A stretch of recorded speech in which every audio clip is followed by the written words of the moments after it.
আচ্ছা, দেখে কি মনে হচ্ছে এই মুহূর্তে আমি কোথায় দাঁড়িয়ে আছি? ফুডকার্ট একটা ভাইব আসছে, তাই না? এইরকম ভাইব আসলেও আমি কিন্তু এই মুহূর্তে দাঁড়িয়ে আছি 5 স্টার হোটেলের একটি রান্নাঘরের ঠিক কাছাকাছি দাঁড়িয়ে আছি। আপনাদেরকে সোজা আমি রান্নাঘর পর্যন্ত নিয়ে যাব, কারণ সেখানে আপনাদের জন্য রেডি হচ্ছে মজাদার বিভিন্ন রকমের আইটেম, যেগুলো আপনাদেরকে সার্ভ করা হবে। চলুন আমার সঙ্গে, আপনাদেরকে আমি দেখিয়ে দিচ্ছি রান্নাঘরে ঠিক কি রান্না হচ্ছে। সেখানে শেফরা আছেন যারা আপনাদের জন্য খাবার প্রিপেয়ার করছেন। আমার সামনে এই মুহূর্তে একটি অ্যারাবিয়ান ডিশ রেডি হচ্ছে। এই ডিশটি সম্পর্কে আমরা জানবো। আমার সামনে এই মুহূর্তে শেফ আছেন, আমরা তার কাছ থেকে জেনে নেব, তিনি আমাদেরকে বানিয়ে দেখাবেন। শেফ, আপনার কাছ থেকে যদি আমরা একটু জানতে চাই যে আপনি এই মুহূর্তে ঠিক কি বানাচ্ছেন এবং এটি স্পেশালিটি কি, আমাদের যদি একটু বলেন। এটা হচ্ছে মানাকিস লেবানিজ পিজা। আমাদের যে পিজা ইটালিয়ান সব কান্ট্রিতে কিন্তু ওরা খায়, তো বেসিক্যালি অ্যারাবিক কুইজিনে এটা খুব ভালো একটা ডিশ। আচ্ছা, ইফতারের পরে আমরা এটা ফ্রেশ বানাচ্ছি। আচ্ছা, এটা ফ্রেশ বানিয়ে এটা টপিংটা থাকে চিজ আছে আমাদের, ফ্রেশ চিজ গ্রেডেড, এবং এটার সাথে জাতার যায়, যেটা একটা মজার জিনিস অ্যারাবিক কুইজিনের। এটা ওয়েল্ড অরেগানো থেকে সিসামি সিডস আছে, অলিভ অয়েল দিয়ে আমরা মিক্স করেছি প্রিপারেশনটা।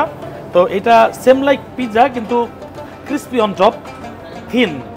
এটা সন্ধ্যা ইফতার খোলার পরে খেতে বাইটগুলো দিলে খুবই ভালো লাগে এবং স্বাস্থ্যসম্মত। কিছু নেই, only cheese, olive oil and zaatar দিয়ে আমরা এটা করি। এটা টপিংটা হবে এভাবে, আমরা চিজ দিয়ে দিব, দিয়ে তারপরে এটার মধ্যে এই জাতার যে আছে এটা আমরা এভাবে দিয়ে, বা এটা আমরা ফ্রাট যে গ্রিল ওটাতে যেও আমরা দিতে পারি। এটা দিয়ে তখন কুক করব। কেউ কেউ চুজ করে কখনো কখনো গ্রাউন্ড বিফ বা গ্রাউন্ড ল্যাম মিন্স, যেটা এটা আবার আমরা আলাদা কুক করে রাখি, প্রি কুক করে এটার উপরে টপিং যায় সেম লাইক পিজার মতোই। এটার বেটারটা হচ্ছে flower, olive oil and salt only.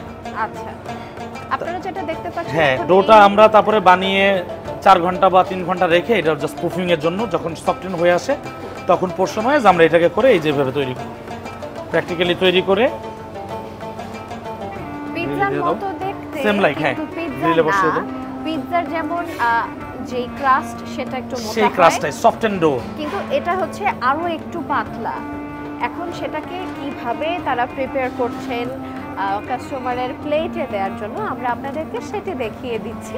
আপনারা দেখতেই পাচ্ছেন ডোটাকে রুটির মতো আগে বানানো হয়েছে, সেখানে তারা তাদের স্পেশাল যেই জাতার, অলিভ অয়েল এন্ড সিসামি, এটা তারা স্পেশাল অলিভ অয়েলের একটা মিক্স দিচ্ছেন, চিজ দিচ্ছেন, সেখানে তারা আবার একটা বিফের একটা মিক্সিং ব্যবহার করবেন।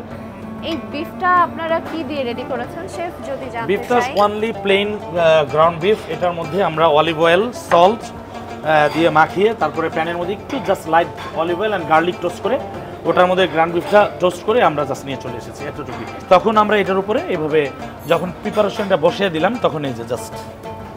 আচ্ছা, এটা অনেক সুন্দর করে হতে দেখছি আমি আমার চোখের সামনে, এবং এটা খুবই সুস্বাদু। আমরা একটু আমাদের দর্শককেও দেখিয়ে দেই যে জিনিসটা কত সুন্দর করে রেডি হচ্ছে। টপিংটা দিয়ে দিলাম, তারপরে আবার একটু প্রয়োজন মতো আমরা গ্রেটেড চিজ দিয়ে দিচ্ছি।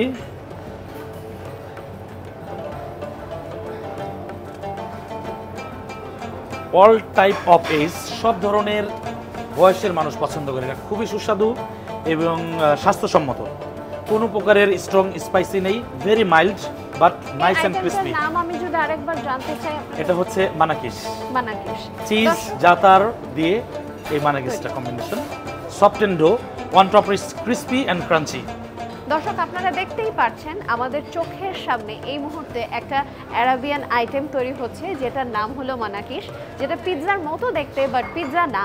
তারপরে এটা খেতে কেমন হবে সেটা আমরা পরে জানতে পারবো। আমরা এখন এটার প্রিপারেশন হওয়া দেখছি, শেফ কি ব্যবহার করেছেন আপনাদেরকে আমরা ইতোমধ্যে জানিয়েও দিয়েছি। এখন শুধু অপেক্ষা এটা কখন প্লেটিং হবে।